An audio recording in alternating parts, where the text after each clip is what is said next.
I want to thank, from the bottom of my heart, Sharon and Michael Lecter, because how many times in business do we get to meet absolute, authentic, high integrity people that care more about your business than their business? You know, they don't have to put on these events. They don't. They do it because they know that this is what they're supposed to do in life. This is their legacy. This is who they are. So everybody, I want to thank Michael and Sharon Lecter for putting this event on and just being authentic, high integrity, no hype. I'm the car salesman, so I'll have lots of hype. And just being who you guys are, and thank you. And I'm so grateful. And not only, so I started out with Sharon as a fan. I went to this event because I wanted to hear Sharon speak. And then I asked her, I decided I was going to write a book. And so I asked her to write the foreword to my book. So I went from fan to a little bit of a stalker, to friend, and now to business partner. Because you see, anything can happen. So I'm going to tell you a little thing about me. My name is Lisa Copeland, and I'm still on a PC, okay? And if you Google me right now, I love to say this, I am not the over 50 dating coach. So those are the two things I like to tell an audience. And I actually was hired by Google a couple weeks ago to go to Detroit because I'm working with their automotive sales team to help them be able to speak better to automotive dealers. And so I got to actually say at Google to an audience, if you're Googling me, I am not the over 50 dating coach. Anyways, so my name's Lisa Copeland, and I'm a former automotive dealer. And the thing I'm going to talk about today, we heard all kinds of stuff about technology and Google, and I think it's all great. I think digital marketing it's very, very important in business to be relevant, to scale, and all of that. But I'm going to go a little off track because I think that we've got to be in the people business. So I'm the sales arm of this digital conference, and I'm going to talk about being in the people business. Because without people, none of your other stuff's going to work. Because who is our end consumer? People. It's not Google. Google's my end consumer, though, because I have sold them some stuff. And the fun thing was, so when I was speaking at Google a couple weeks ago in Detroit, we were talking about artificial intelligence in the automotive industry. And I kept saying, Alexa, Alexa, Alexa. And these guys are like, in the front row at Google. I'm like, what am I doing wrong? What's up? So about a week ago, Andrew Diff, I know you're probably watching this from Google, I had a package show up on my front door. It was Google Home.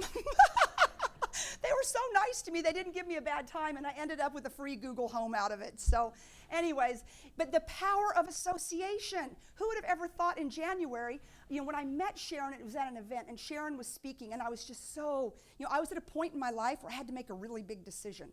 I had to decide if I was going to walk away from a very, very high-profile career, being the #1 dealer in the country, all of the success I'd had in the automotive business. But you know how it is sometimes in life? There was kind of maybe an important birthday around that time, 30, 35, I don't know. Anyways, and I knew that the things I wanted to do, I couldn't do behind four walls in Austin, Texas. We'd already broken the world sales record. I had the #1 team in the country. The chairman of the board put me on the National Dealer Council. I had my own car built for me by the Fiat brand.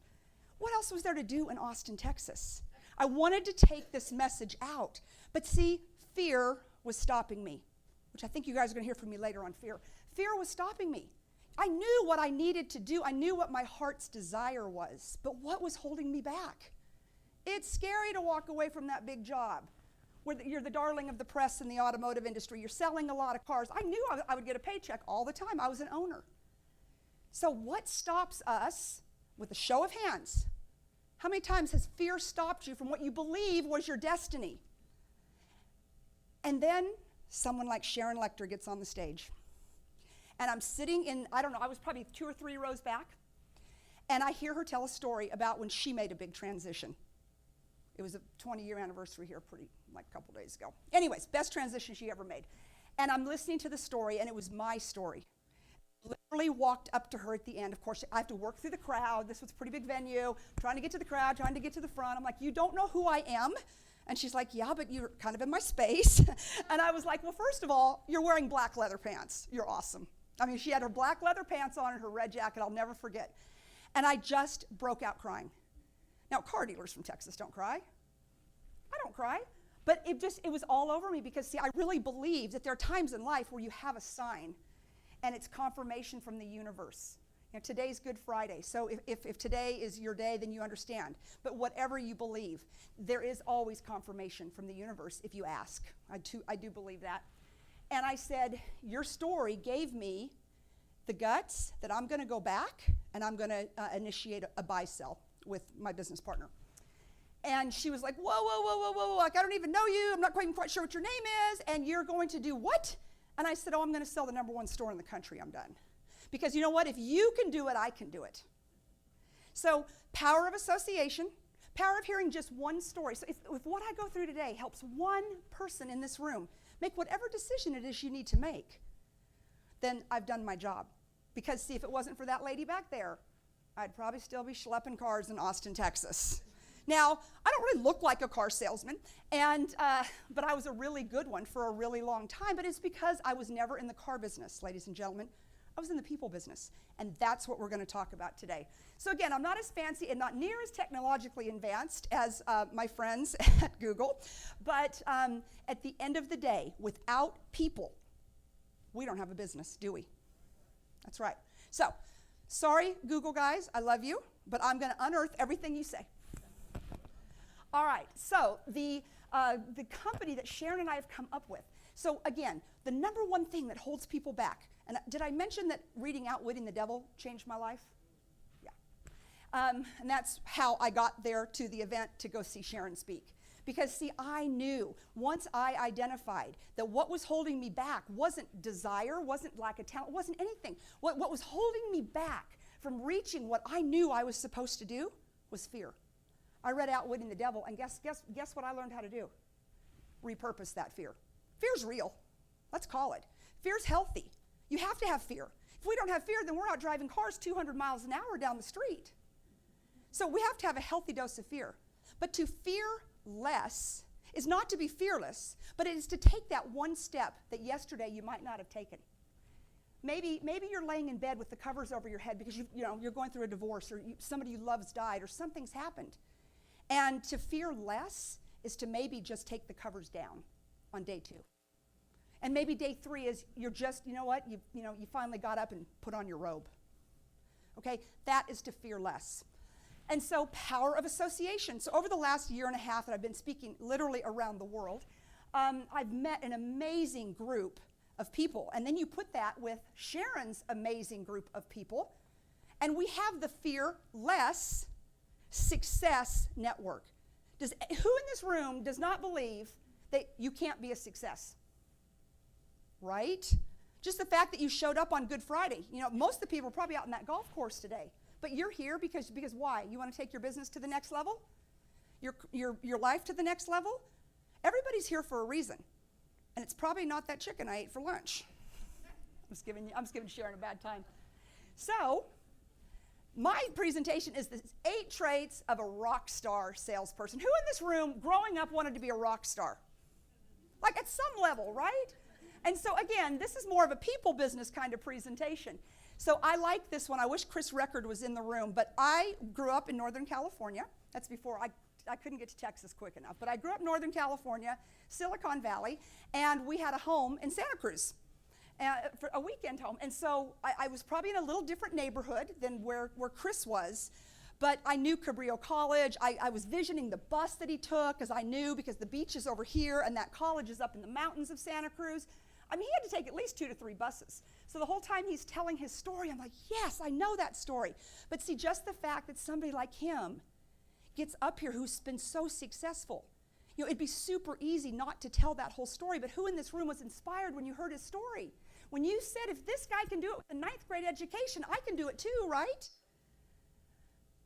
It's so easy for people not to tell their story, or why don't we go ahead and have people that make up stories? Yeah, boo, which is a lot of the marketers out there, all right? Your story is your story because it's real and it's authentic, and how many people in this room are going to do something different because they heard what Chris Record went through? Right, absolutely. Okay, so this slide's for him. I don't even have to tell the story behind it. #1, and I didn't even know him before I put this presentation together, but #1, you say yes first, and then you figure out how to get it done. Enough said, that's what he did. I do it all the time. I'm not even going to go into my story because I'm on a countdown clock. All right, #2, a rock star, a fearless rock star is that you think differently than everybody else, right? We think differently. Who in this room has a business? How many entrepreneurs do we have in the room? We've got a whole room. Guess what? You think differently. You don't do it like corporate America does it. You're an entrepreneur because you want freedom, time, money, and you want to do it the way you want to do it. Do we all agree with that? Number 3, you speak up, and the quick story I'll tell you about that is after my young millennial sales team broke the world sales record, Mr. Sergio Marchione, who's the chairman of the board of the Chrysler Corporation, they put me on the National Dealer Council, which is a big honor. And it's 18 dealers that represent 3,500 dealers around the country. And these are the best of the best. And I will tell you this, I was probably the only one that flew in on Delta. They all flew in on their jets. So for the first 2 years, I was the dealer that had broke the world sales record. I'd brought Fiat brand back to America, all the above. And I thought I was pretty cool until I walked in that room. For 2 years, I never spoke. And did I mention there was 18 men and me? I never spoke because I was so intimidated by the room. I'm not an intimidated person, but that's what the room did to me. But I'll tell you this story. I got a text from one of the executives at Chrysler. Literally, we sit in a big room at a big round table, and he said, "You need to speak up." And I'll tell you what, the minute that I did, I never shut up for the next 2.5 years. Because you know why? I had a lot to offer, but fear held me back. Because for whatever reason, even going in with the credentials I had, I didn't think I was worthy to speak in that room. How many of you feel like that? I'm going to give you permission to speak up, because the minute you find your voice, the minute you speak up in that meeting, the minute that you let you be heard, your business and your life will go to the next level. Number 4, you enthusiastically share your expertise. We're all experts in this room. That's why we're entrepreneurs. Most of us, I would say, took what we do and what we love, and we made a business out of it. How many did that? You monetized a passion, a love, or something that you know you're supposed to do, all right? And so you are an expert in that business, which Sharon talks about quite a bit, but you have to enthusiastically share it. You are the product of your product. See, a rock star salesperson never turns it off. We're always out selling. You guys should have known me 2 years ago. Everybody in Austin, Texas, and all around drove Fiats, and my friends were like, "I hate this stupid little car. I don't care. You're going to drive it," right? Now, I used to drive a Maserati for a demo because in my mind, I said to myself, well, Fiat owns Maserati, so is it that or a Ferrari? I wasn't driving a Fiat. All right. And number 5, if you're an entrepreneur or you're a rock star salesperson, I love this. You do it your way. Who in this room does it your way? Isn't that the reason that we left corporate America, most of us? Right? Hands. How many people left corporate America because you wanted to do it your way? No one says it better than Frank Sinatra.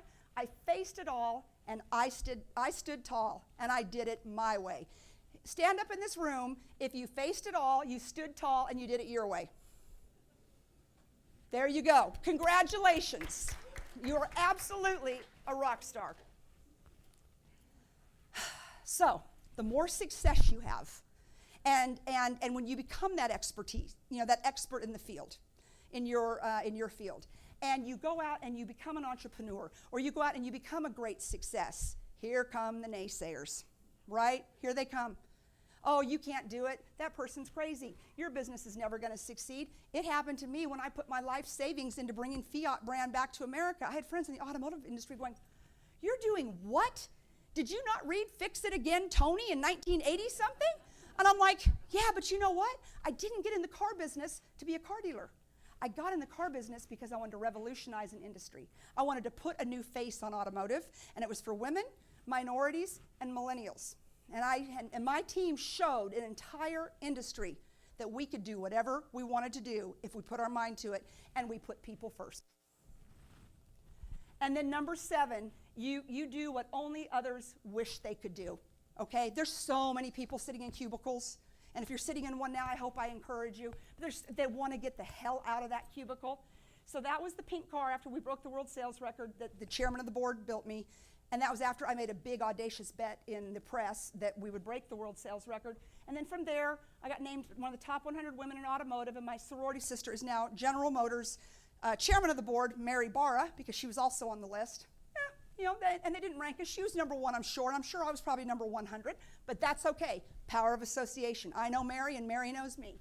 And there's my latest client with my book, who is the president of Subaru, who is my biggest competitor, and they hired me to come in and work with their teams also, their executive team. So from a girl in Austin, Texas, who just had a dream to revolutionize the auto industry, made a crazy, audacious bet in the press because I knew it would grab everyone's attention, and number two, I knew it would make me either do or die, to my associations with the greatest people in the automotive industry.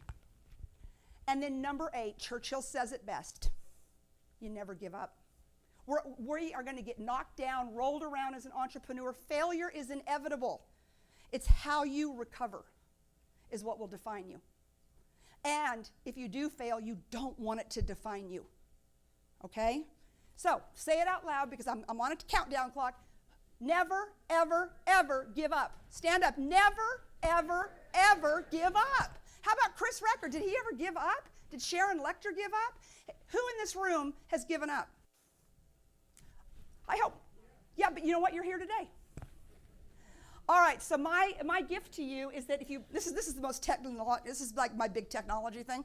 If you pull out your phone and you text 444-999 and you type in crush it, you will get the online fear course on how to crush fear in your life and in your business. And Sharon and I have together, which I'm so excited and honored, we have written the Fearless Sales System that we will have available over here if you want to talk to us about it. And last but not least, I'm going to say, Sharon says all the time, well, Lisa, I brought you in because I'm not a salesperson. And I'm like, Sharon, you've sold 30 million books. You're a salesperson. Thank you.